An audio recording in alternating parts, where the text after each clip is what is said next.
Hey, everybody, welcome back. This is Big Bear with the Be Smart Weekly Podcast. We got the crew back together, the Beehooligans, and we're all anxious and having some chat ready to go for y'all. We got a lot going on this time of year, and we got Antnee back, who's he's getting himself set up, and I know he's back from last week, yes, as opposed to this week. Okay. So you're back. In Virginia now. You left her. So, yeah, you're back in Virginia. So what we're going to do is we're going to let Antnee kind of take over again like we did last week, and we'll go with the flow with what he wants to know about. And, of course, with the crew, we got our homeboy, JP. Hey, good morning. There he is. All right. We got our homeboy, Home B. We got our Home B over there with Shall We. How y'all doing? There he is. And, of course, we can't ever forget our Yappalicious Yappy. What's up, America? And all parts in between. All parts in between. And then last but not least is our Antnee G, our new B. You're in Virginia, Antnee. Hi, y'all. I'm going to try and develop an accent. Yeah. Is that how they talk in Virginia? Huh? Is that how they talk in Old Virginia? They talk all kinds of ways in Virginia.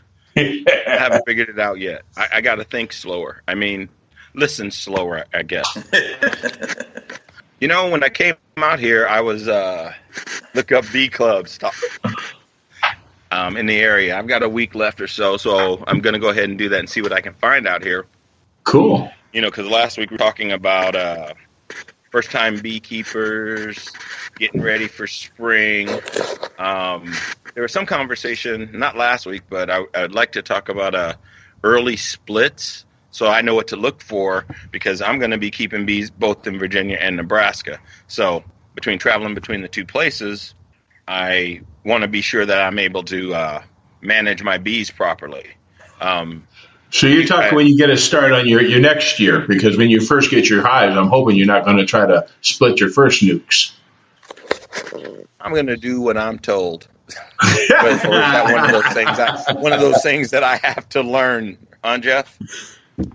You know, you're not giving this stuff away. I owe you a cup of coffee. I owe Shall We a shake. You got to do what works for you, brother. He owes me a puppy off of that pretty little dog he's got. Oh, there we go. There we go. I want a puppy off of that boot. Cool. Absolutely. Antnee, but didn't you say? Did you just get equipment from your fireman friend, or did you get bees to go along with that equipment? No, just equipment. No bees. Okay. I'm gonna get my bees from Tony. Okay. From and Lucy. I apologize. Yeah, because that would have put you in two different point of views. One being that you're going to start with bees, but the other one being if you had an established colony, you'd actually be looking at two different management programs in what your question would refer to. If you already had an established colony versus a package of bees. Yeah, I would never do that to him. I keep him starting simple, but we don't want to confuse him now. Yeah, and talk slowly. Yeah, that's easily done. Yeah, talk slowly. Talk slow. Okay, is that just a fireman thing or what? Yes. It's a retirement thing. But yeah. Shall we all about that? Yeah, you brought up about not splitting, or like you were saying, you said something about in South Carolina, they had queens already. Oh, no, there's I go through it and I look at a lot of the different bee groups on Facebook, and I kind of follow in some of the questions that are asked. And a few weeks ago, a gentleman had wrote a post about having found a dead queen in his hive right at Christmas. It was like Christmas Day. The Southeast has had a second very mild winter. And with the Southeast being mild the way it is, it's out of our norm compared to what JP and Shall We would normally have. So the question was given that he found the dead queen, but he also found a queen cell in the hive. What was the general thought of, Facebook, man, whether got some good dance music going on. But Sorry about that. so the question was asked: would the queen have the chance to get mated, being that it would be probably by hatch time and mating age, the 1st of January? And there was a lot of different opinions on that time frame versus location, and having drones would have made that possibility extremely slim, if not at all. But the mild winter kicked in, actually gave that, opportunity there. So that kind of brought into the questioning of, well, what about people that are wanting to make splits and thinking of time frames and thinking of signs that the average beekeeper who wouldn't know, who wants to split hives, what different signs can they look for to know that it would be okay in this window in their little part of America to make a split? Okay. So Where did you? Where were you looking when you got this question? You said you look at different groups, or? Oh no, it's just different Facebook bee groups, and this was just in one of those groups where that question was posed. So, the long story short, the gentleman that posted it ended up a couple weeks later, went back in a good time frame of weather, and believe it or not, he found a ton of capped brood in the hive. Now, I'm going to say this. Here's the Caveat? whatever they call that. Now, well, here's the thing. I'm assuming that this younger, newer beekeeper also understands the difference between capped worker brood versus capped drone cell, and that's the kind of the catcher in there, is that if this queen had got mated and mated properly, then she would be obviously laying worker brood. However, if she wasn't, and this person is misinformed about what he saw, he may have a big old huge frame of drone cells going and working as opposed to not. But that's we're getting really deep into that. Okay. New beekeeper, yeah, I've seen pictures. The drone cells, can you remind me how you're going to distinguish them? Worker brood is going to be actually flat, pretty much flat with the cell, where your drone cells are going to look like popcorn kernels or something. They're going to be more protruding out. They're going to have a dome on top of them. Yeah. The drones do, but the workers don't. Right. So, but, we're coming into that, this is that window where everybody, people like in Shawee's area, they're splitting hives right now to keep them from swarming because of space, because they've had nectar flow, where people in Michigan, they probably don't even have anything blooming yet. So that's there, but nectar flow's just maybe starting here. Yeah. When is what? You're just starting. Assessment of that. Okay. We're just getting flowers blooming now. So yeah, they're building up because it's warming up. Days get longer. You got the whole reproductive urge thing going, but we still a little ways from a good nectar flow of any type. That's why we were talking about this time of the year. You got to watch your colonies that don't have good stores, because they could starve right now because they're trying to build up. The queen's pumping out eggs and build up, get more numbers, and they're using up their energy. So, but it's getting there. We've got some white clover, some blackberries are blooming, but nothing real significant yet. Getting back to making splits, there also, there's obviously there's different reasons why you split hives, and also,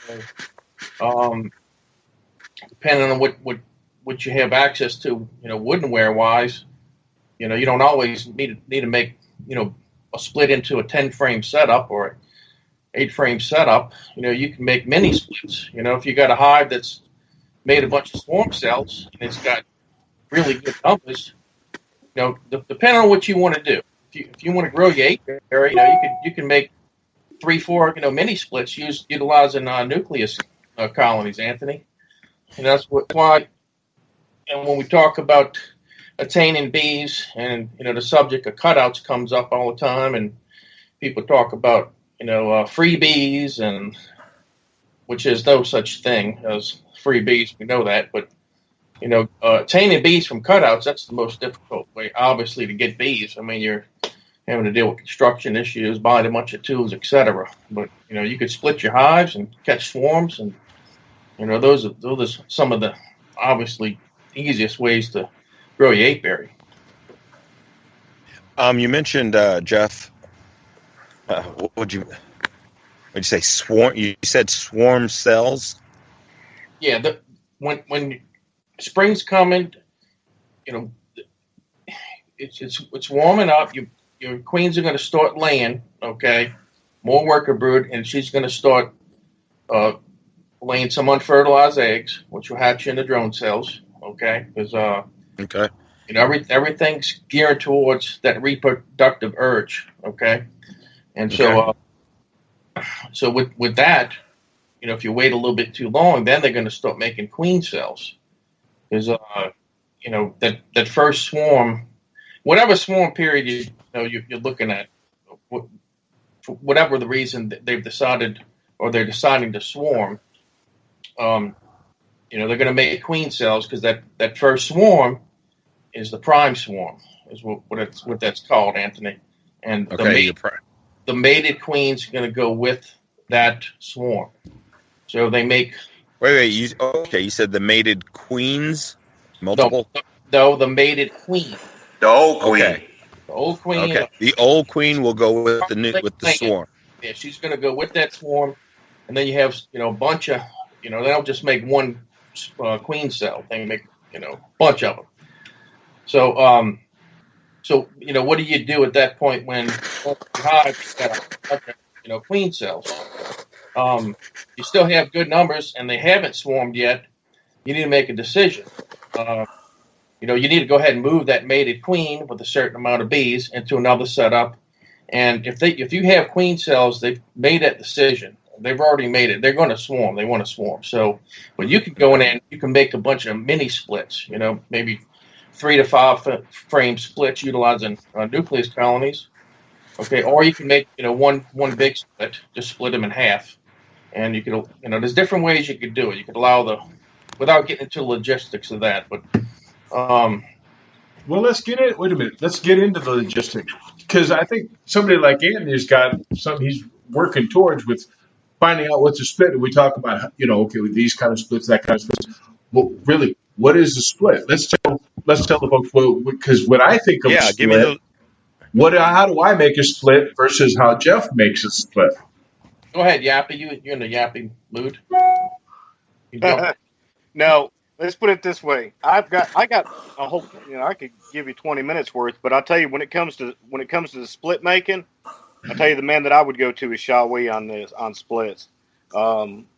I followed his advice in doing this and his thought processes. So I'm going to pass for this one and hand off to Shawee and let Shawee give his thoughts on it. I appreciate that, Yappy.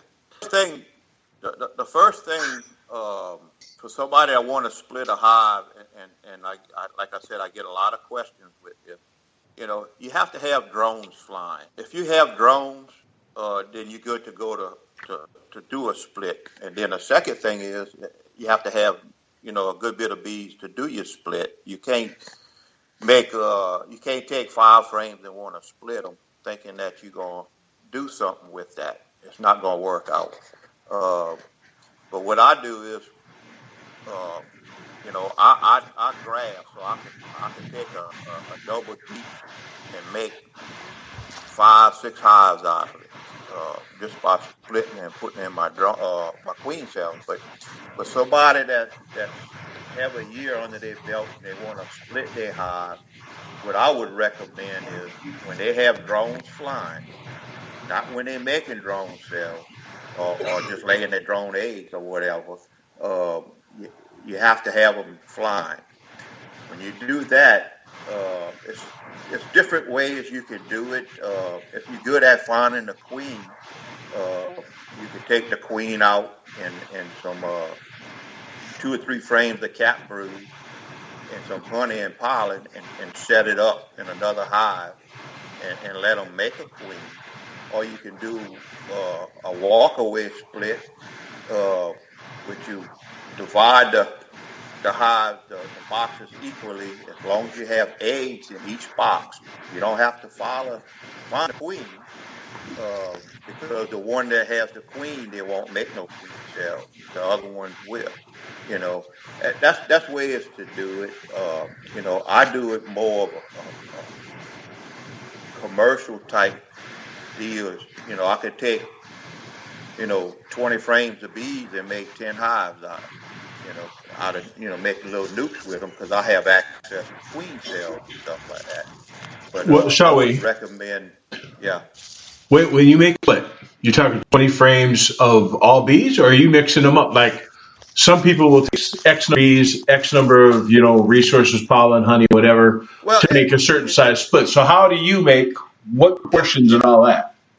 If you have one bee and you want to split it, I would take the queen out with a couple of frames of cat brood, a frame of honey, and if you have some pollen, and set them up in a nuke or another hive, and let them, the rest of the bees, make the queen from your original hive. Oh, okay. So I was going to ask that because I didn't quite understand. So the frames that you take and put in your walk-away hive, they're going to make the queen cells. Well, this particular way, if you take the queen out, it's not going to be a walk-away. You want to set them up, put them in a nuke and move them, and they'll continue. Your original hive, they will find out that they're queenless and make a queen, and then she'll go get mated, and then she'll come back and they'll start building it up again. In the meantime, your old queen,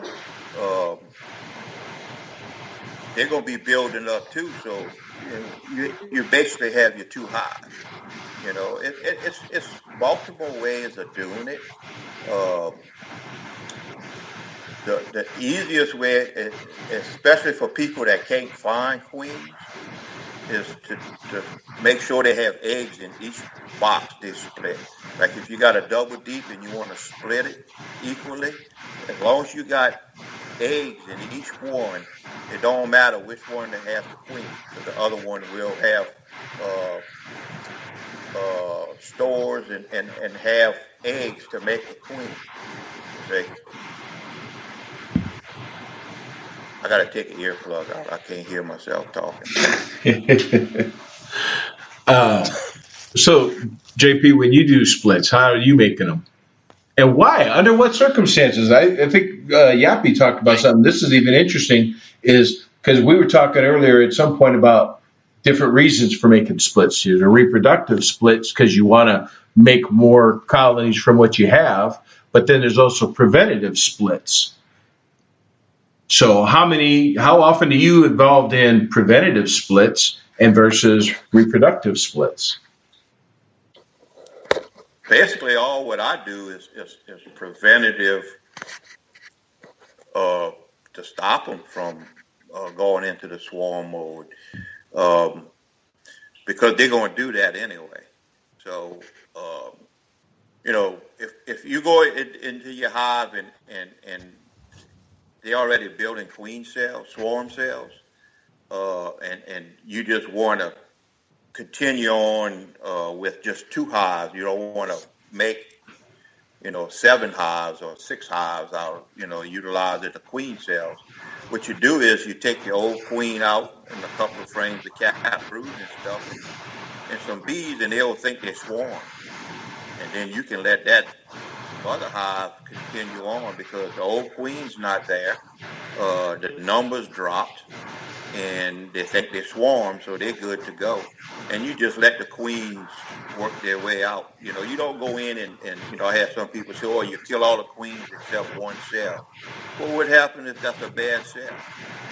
You know, you ruin the thing. Let the bees can work it out. The bees, the queens, you're going to get your best queen. If you got 7 queen cells in there, the queen that makes it, it's going to be the best queen.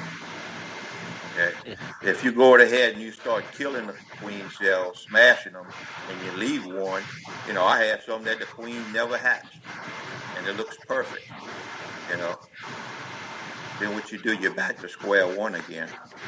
You know, so I wouldn't interfere with that part as far as killing queen cells. I just let the bees work it out. But that's how I do it. You know, everybody's a little different. JP might be a little different than me, Yappy, or whatever. But, you know, they can chime in on that. But that's what works for me. I'll go in a hive. If I don't have queen cells, I'll split some of my good hives and just do a walk-away split and just let them go from there. You know, if they got good cells I can harvest from them, I will, and make more splits down the line. But usually when I'm doing splits, I have my queen cells, you know, ready for them to go in. So, and that's kind of more when you're talking a reproductive split because you've got queens ready to go. So you Right. can have a queen, instead of waiting for them to make one, you got a queens ready to go and get them busy right away. Right. You know, like I have, I'm probably going to really do a bunch of splits next week and a half when my queens are ready. That just shows the difference. He's already to do splits in not New Orleans, but Louisiana. Well, I actually did splits right before my surgery at the end of January. I did 10 splits, and all queens were mated. And that was, I had my surgery February 1st, you know. But we had good weather. I had drones flying. And that's the biggest thing is drones. If you don't have drones and you do a split and the queen's ready to go get mated, but it's nothing to get mated with, I mean, you know, you're done with it, you know. She only has a X amount of time to get mated. So that's why it's important to have drones flying. Yeah. Well, one of the things that I've kind of remembered over the years and listening to people like going through some of the classes at the bee clubs and everything else is one consideration to start, or one thing to start looking for, because the weather's going to start up, people are going to start going through, and kind of in that same context is what signs can I start watching for to know if my hive is getting in that mode to swarm? You know, that they got people that come out there and they just go, oh, I got a lot of bees, everything's looking good. And then they go through that first inspection and they find 25 queen cells. And they're thinking, oh, crap, you know, what happened here, what happened there? I mean, obviously, when you first you start seeing the dandelions, you start seeing the first things in your area, tree-wise. In my area, one of the biggest things that pop up are the false cherry trees and the red buds. And this being that crazy second mild winter, I've already got dandelions and a lot of other wild weed popping up. And I went in through one of my hives and it's packed up, loaded full of brood. But one of the first signs that I'll be watching for is, and this is kind of, there's a balance here too, but I'm watching my bees to start backfilling, or the production of drones, obviously. I mean, they're going to start kicking those in. And then comes after that will be the backfilling of the brood chamber is being a big sign. That's kind of, in my area, what a lot of the older guys watch for is they'll start watching after the drones getting laid to watch for the backfilling of nectar in their brood area. And if you don't get to splitting by the time you start seeing that, then about the next time you go out there and look, you're probably going to have queen cells everywhere. You know, when you're making splits, Anthony, obviously, you know, you're creating new potential colonies. So, you know, you want obviously good laying queens. Now, when bees have an opportunity to an ample time and they actually decide to make those queen cells, okay, because you know we talk about queen cells a lot of times, and they make queen cells for different reasons. All right, so emergency. What are those reasons? Emergency queen cells are when something happens, you know, that's beyond their control. All right, and these cells. So they're just, you know, they're grabbing at straws. They need to make a queen. That's desperate. All right. Those queens generally don't make the best queens. All right. Emergency queen cells, they're a little bit different looking too than supersedure cells or swarm cells. Okay. Emergency queen cells kind of like half in the cell, half out the cell. They're not full peanut shaped cells. So when you're making splits, you know, like Shawi was saying, you could do walk away splits. You know, make sure you're giving them eggs, that they have the resources and enough bees, pollen, feed, where they can make new queens, okay, or graft. And then, of course, the other way is, and a lot of people like to do this, and I'm a big fan of this, is you know, keep an eye on your hives and or a particular hive that you have in mind, and actually allow them to make queen cells, but try to stay ahead of them before, you know, they swarm out on you, because you know, a big colony could cast several different swarms. So you can catch them before they've swarmed, and you can move that mated queen with a certain amount of bees, and then you can make several different, as long as you got enough bees, you can make several different splits and give them queen cells. Like Shawi was saying, when you make a split, half queen cell, you don't want to just give them one queen cell, because what if that one's a dud? Or I've seen where you've had queens hatch out before, and believe it or not, workers will go in, they try to clean the cells up, and other workers will go ahead and they'll seal other workers in the cells, and you're thinking you're putting in viable queens, and you actually put in 2 queen cells that had workers inside of them that were capped. But to you, it looked like maybe viable queen cells. So you know, you can give them at least say 3 queen cells, and you know, you up your chances of, you know, more than likely they're going to come out with a good queen. So unless, of course, you're buying queens from Shawi, and then you just introduce that perfectly mated swamp queen right on in. That's right. Exactly. You know, I mean, there's different ways of doing it. But you know, man, those you know, swarm cells, you know, swarm queens, you know, they had the time to make them, and those can be some pretty good queens. The swarm queens are some of your best queens. You can get.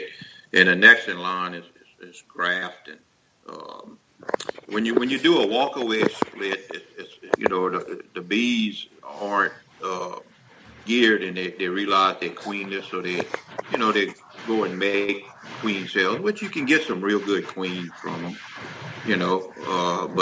But if you had the time and you let that hive go in a swarm mode, and they start building them queen cells, them swarm cells, and then you take the old queen out, that's some of your best queens you can get, you know. But you have to be on a ball, like JP said, on it, because if you're a day late, then you're going to be $1 short, because you're going to watch your swarm leave, you know. But if you get out in time, stuff like that, and if you still had a lot of bees, and just split that hive equally, after you get your queen and some bees out of there to start a hive, you know, if you got 10 cells, put 5 in each box if you don't want to go bigger than that, and let them work it out, you know, and then you have some good queens. Okay, well, there's the next step. I'm figuring out. What? No, go ahead, finish your thought, because this is kind of after what I think you're going.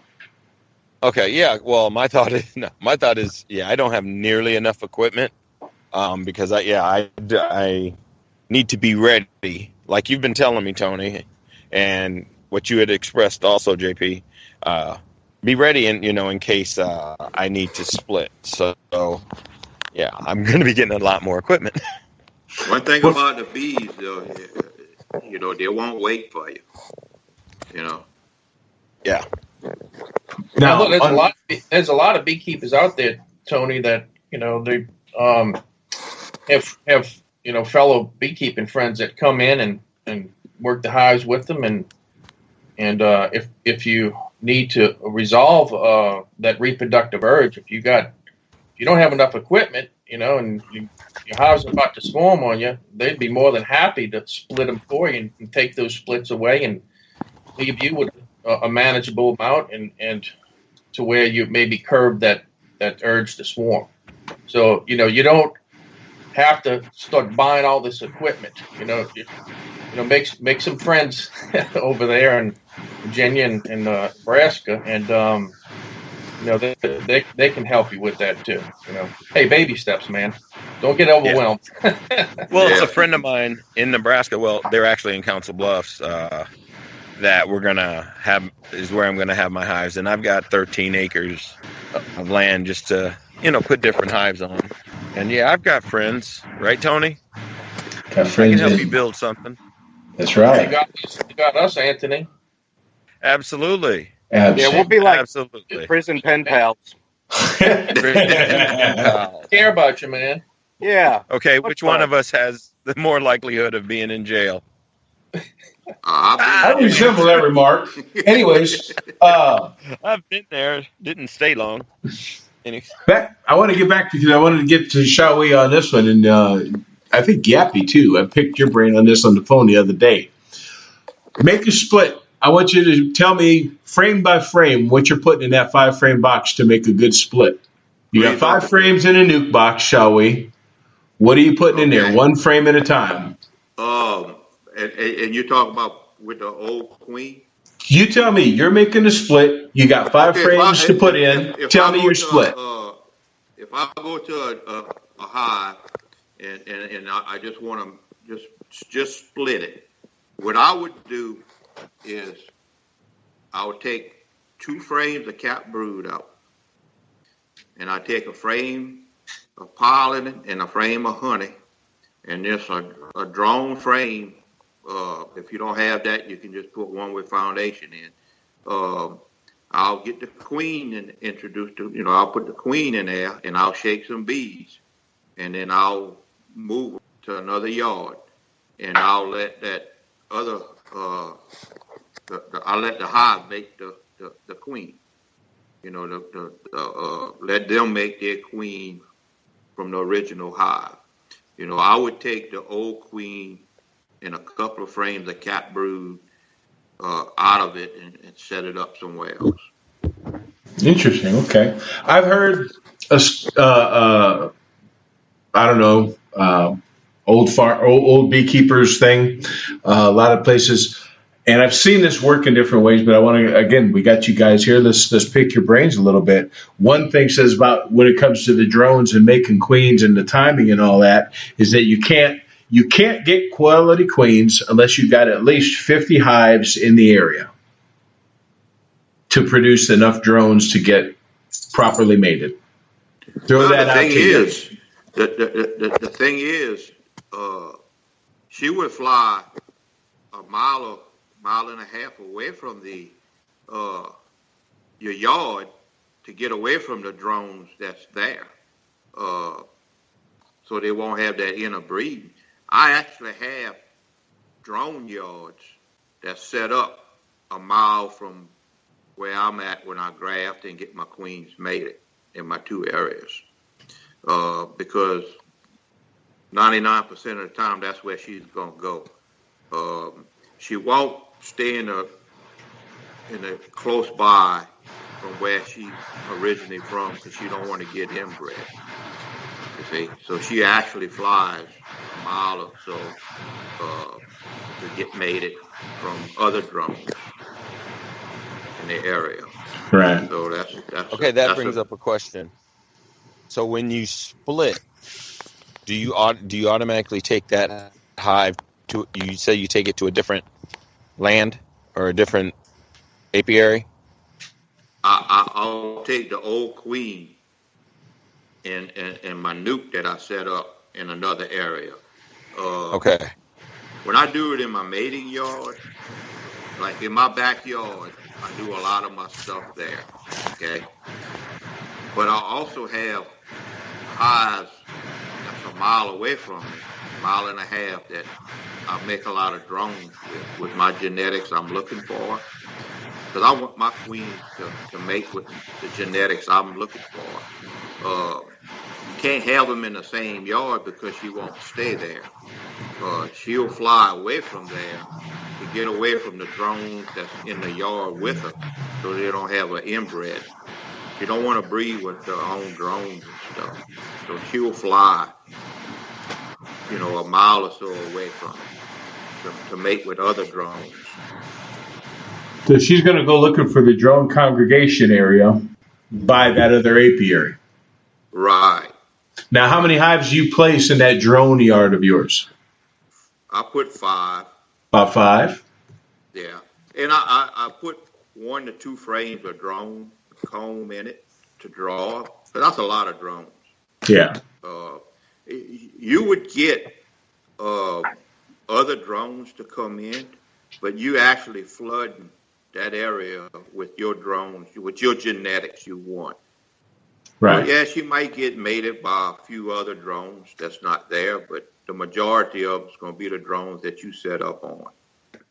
Yeah. You don't have to I'm glad we just... Go ahead, shall we? You don't have to have, boxes of drones. 1 or 2 frames is plenty. A lot of drones.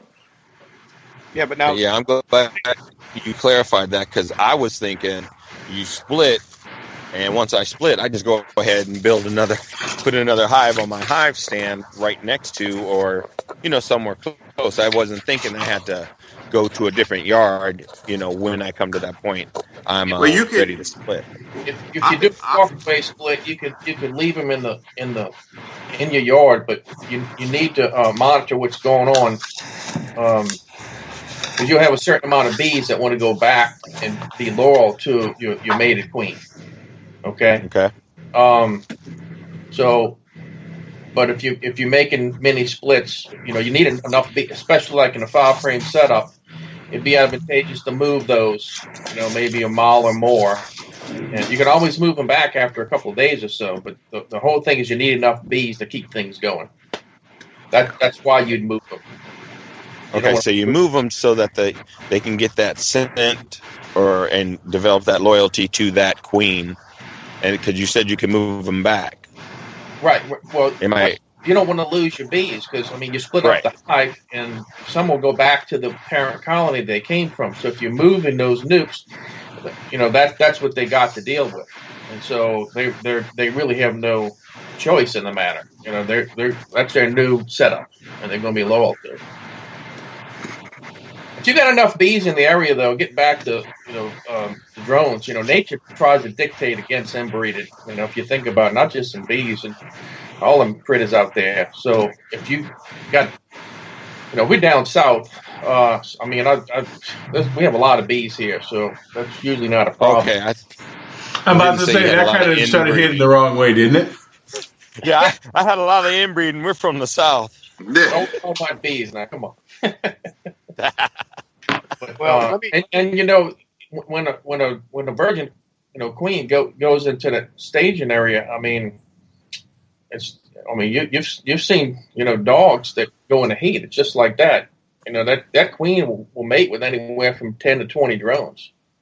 So that's not going to be a problem, Anthony, with inbreeding. But all these drones that become available, they're like on standby, is what I usually tell people. They're on standby to mate with available queens that are out there, not necessarily with their own colony. But like Shawee said, if there's no drones available, then, you better not even consider splitting. Back to y'all.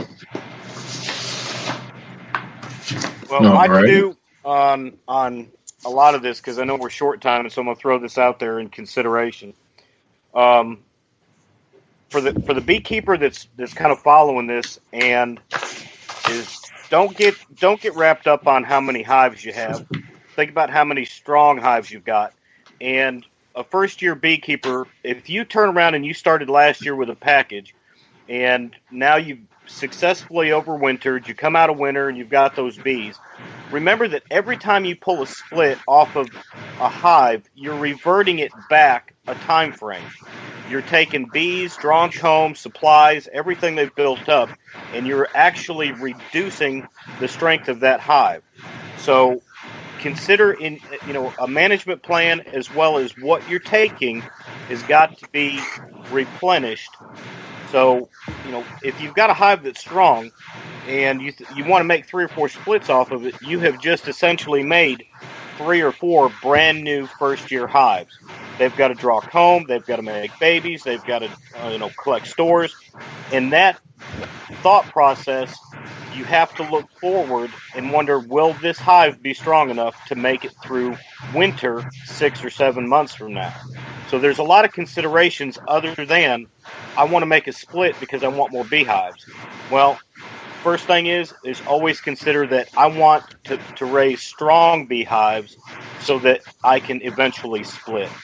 Stick with the program of why you got into beekeeping, and don't get caught up on numbers, because you can have 10 hives out there, and just because there's a queen in it doesn't make it a beehive. It just makes it possibly an accident or a disappointment waiting to happen. So that's just my little added extra to it. All right. Well, that took us right up to the line. I think we had a lot of good questions there, Antnee, and hopefully you're getting a little more, ideas of where you're headed here. It's good to see that your Skype works all the way from Virginia. That way we know when you're on vacation or when you move out permanently, you'll be there. That's right. We'll bring beekeepers in from everywhere. As always, go ahead. Well, last week, JP says something that has stuck with me that, I kind of want to be my beekeeping mantra. He said, he repeated what he had heard. You want to keep your bees as feral as possible. So letting the bees be bees seems to be a common denominator in everything we've talked about. So I like that. Keep your bees feral. You do your best and let the bees do the rest, bro. That's right. There you go. All right, fellas. Well, I'm glad y'all made it. We'll get to do this again next week. We'll maybe have a guest, see if it works out. Maybe not. I'm sure we'll have something to talk about either way. But give you each a chance to give you a last shout out. Say goodbye. JP, all right, any last words? Don't have a good one, because I'm doing my best to have one. Shall we? Yeah, same thing. Y'all have a good day, because I sure will. Yeah. Hey, man, another great week. I enjoyed it and enjoyed sharing with you guys. Don't forget, Tony's got the Bee Smart Facebook page up, beekeeping group. So y'all come check us out over there and throw you some questions out there, and keep our information ideas rolling. But I appreciate it. And